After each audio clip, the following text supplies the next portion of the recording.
నాకు ఒక కొడుకున్నాడు, వాడికి విలువిద్యలు నేర్పించాలి. నేర్పిస్తా మహారాజ్. సింహం నువ్వు వస్తావని నేను రాజ్ అంటే రోషం ఉండాలి. తీ బయటికి. నాకు తెలియదు అక్కడ ఉన్నది. అవన్నీ తెలియదు. ఇంత మాత్రం తెలుసు. ఇంత మాత్రం తెలుసు. దేశం మొత్తం ప్రతిధ్వనించాలి, దేశం మొత్తం చర్చ కావాలి.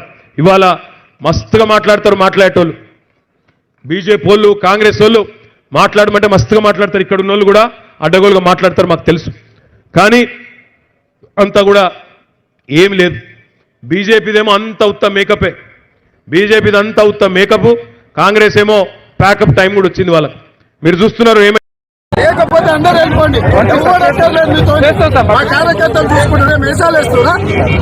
నేను ఎంపీని, principal opposition party president. Chandrasekhar Rao చెప్తున్నా ఇంకా వాడిని ఇంట్లో ఉద్యోగం ఉండదు. నీ పేరు సాగర్ కదా, 10 నెలల గవర్నమెంట్ వస్తే నీ సంగతి చూస్తా. ఏం తమాషాలు చేస్తున్నా మీరంతా? ఎవరి జీతగాళ్ళు ఎవరిస్తుంది మీకు జీతం? సార్ అందరు ఫోర్స్ చేసుకున్నా సార్. ఏది మరి అద్భుతమైన మంత్రం ఉంటుంది. ఇంకోటి చెప్పాను నీకు నేను, I'm telling you the result. ఎవడో కుక్కగాలు నక్కగాలు మర్చిపోను, ఎందుకు నాకు అర్థం కాదు. ఈసారి టీఆర్ఎస్ గెలవబోయే సంఖ్య 95 నుంచి 105 మధ్య ఉంటుంది. రాసుకో. ఇవాళ 95 to 105 మధ్య ఉంటుంది. రాసుకో, చెప్తున్నా నేను, నా మాటనే. 100% రాసుకో. డెఫినెట్గా నీకు ఎందుకు డౌట్ నాకు అర్థం కాదు.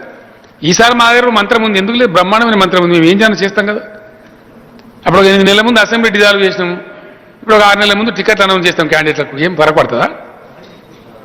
ఏం చేస్తామో మీకు ఏం తెలుసు నాకు అర్థం కాదు. మా ఊహం నువ్వు పిచ్చిన కొడుకు, నెత్తి లేనోడు, ఏం బాధ్యత లేనోడు, మెదడు లేనోడు, ఇదేం కథ నాకు అర్థం కాదు. నాకు తెలిసి ఎమ్మెల్యేలది మీది ఒకటే బాధ. ఇద్దరికి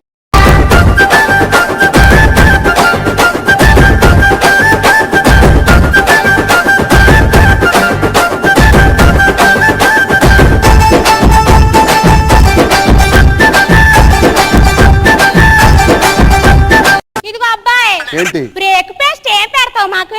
ఎంత పొడిగెడతాం. ఏంటి ఎమ్మెల్యే దోశ ఎంత ఉంటది. మళ్ళా ఈ గులాబీ జెండా ఉంటేనే తెలంగాణకు రక్ష. కాబట్టి ఈ పార్లమెంట్ ఎన్నికల్లో అన్ని స్థానాలలో కూడా మనం ముందుకు దూసుకొని పోవాలి. కార్యకర్తలకు, నాయకులకు నా మనవి, పవర్ బ్రోకర్ గాళ్ళు ఎప్పుడు ఉంటారు, కొన్ని బేవార్స్ ఛానళ్ళు ఎప్పుడు ఉంటాయి. బీఆర్ఎస్ పుట్టినాడే అన్నారు, ఇది మకల. 6-7 ముఖ్యమంత్రి అభ్యర్థులు ఆల్రెడీ ఉన్నారు. 6-7 ఉన్నారు. రోజొక్కలకు కొత్తలకు ఆలోచన వస్తున్నది. ఒక ఆయన నిన్నగాక మొన్న జానారెడ్డి గారు కూడా మాట్లాడిండు. ఆయన ఎలక్షన్లో కూడా పోటీ చేస్తలేడు, కానీ ఆయన కూడా ముఖ్యమంత్రి కావాలని షోక్ పట్టుకున్నది. ఎట్లున్నదంటే, ఇక మన జానారెడ్డి గారు బాధపడతారేమో నాకు తెలియదు, కానీ ఆయన కూడా చెప్తా. ఎట్లుందంటే, ఒక 90 ఏళ్ళ ముసలాయన దగ్గరికి పోయి, తాత పెళ్లి చేసుకుంటావా అంటే ఏమంటాడు ముసలాయన? నేను చేసుకోను అన్నాడు. నాకు పిల్లని ఓడిస్తాడరా అంటాడు. ఇప్పుడు జానారెడ్డి గారి కథ కూడా తిందా అంటే తిండి ఉండదు, మాకు తెచ్చుకుందా అంటే కూరగాయలకు పైసలు ఉంటాయి. ఎందుకు పంచుతున్నావు నువ్వు? ఇంత మందికి ఎందుకు పంచుతున్నావు? పంచి నువ్వు అప్పుల పాలు ఎందుకు అవుతున్నావు? నువ్వు అప్పుల పాలు ఎందుకు అవుతున్నావు? మేము ఎందుకు కట్టాలి? కరెంటు బిల్లులు, ఇవన్నీ కూరగాయలకు, సబ్బులకు, సరుపులకు, నూనె 100 రూపాయల కిలో, ఇవాళ 250 రూపాయలు అయింది. ఏ నుంచి తెచ్చి కష్టం, మేము కన్నా కష్టం చేసి ఉన్నాడే పంచాయతీ బోర్ల కాడ కూర్చొని ఉన్నాడు తింటాడు, ఉన్నాడు లేస్తాడు, ఉన్నాడు మంచిగా పెళ్ళాల పిల్లలు చేస్తాడు. మా మొగలు మేము కష్టం చేస్తే 10 రూపాయలు ఉంటలేవు. ఏమన్నా దావత్ చేద్దామంటే ఎవరికన్నా గిత్త మందు తెచ్చిపోదా, నాకు తంసా తెచ్చిపోదా అని మా దగ్గర పైసలు ఉన్నాయి. వాళ్ళు ఇష్టం వచ్చిన తిండి తింటారు, ఇష్టం వచ్చిన తాగుడు తాగుతారు. ఎందుకు తాగుతారు? మమ్మల్ని కూడా చూడాలి.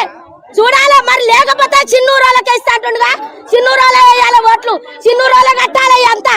మరి మా మీద వేయొద్దు, ప్రజల మందిరం మేము కట్టొద్దు. పైసలు ఎందుకు కట్టాలి మేము? నువ్వు ఇయ్యకు, చప్పుడు చాక ఊకో. నేను ఎవరు ఏమంటారు? ఇన్నాళ్ళు అట్టడా ఇచ్చిండా? పేదలకు లేనోళ్ళకు, ఉన్నోనికి లేనోనికి ఇల్లు చూసి ఇల్లు కట్టించిండు. నువ్వు అందరికి లోపల తిన్నోనికి తింటుండు.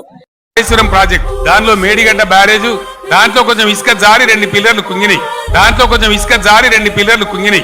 దాన్ని పట్టుకొని ఆడ పలిగిపోయింది, ఈడ ఇరిగిపోయింది. అరే 3 పిల్లలు కుంగినాయా తప్ప? అరే 3 పిల్లలు కుంగినాయా తప్ప?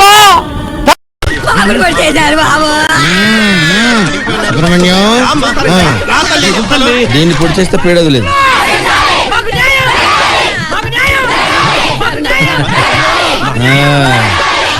నమస్కారం సుబ్రహ్మణ్యం ఆవిడ చాలా బాధపడుతుంది అయ్యా పక్కన తీసుకెళ్ళు వదలమ్మా తల్లి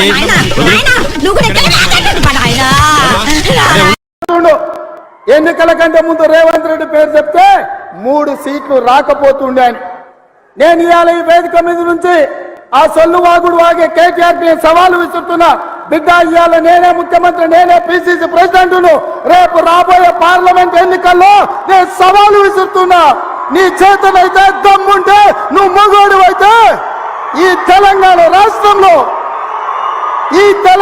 రాష్ట్రంలో బిడ్డ ఒక్క సీటు గెలిచి చూపించు. నీ అయ్యా నువ్వు వస్తావో నీ అయ్య వస్తాడో మా కార్యకర్తలు చూసుకుంటారు. బిడ్డ నువ్వు అనుకుంటున్నావా అల్లా తప్పగాడని? అల్లా తప్పగాలం కాదు, అవులగాళ్ళలాక అయ్య పేరు చెప్పుకొని కుర్చీలో కూర్చోలేదు సన్నాసోడా. కింది నుంచి కార్యకర్తగా కష్టపడి జెండాలు మోసి లాఠీ దెబ్బలు విని నీ అక్రమ కేసులు ఎదుర్కొని చెర్లపల్లి చెంచల్గూడ జైల్లో మగ్గినా భయపడకుండా లొంగిపోకుండా నిటారుగా నిలబడి నిన్ను, నీ అయ్యను, నీ బావను బొందబెట్టి ఇవాళ కుర్చీలో కూర్చున్నాం.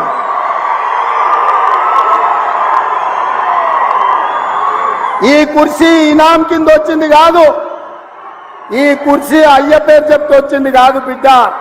నల్లమల్ల అడవి నుంచి తొక్కుకుంటూ వచ్చి నీలాగటో నెత్తి మీద కాలు పెట్టి తొక్కి ఆ కుర్చీలో కూర్చోబెట్టింది మా కార్యకర్తలు.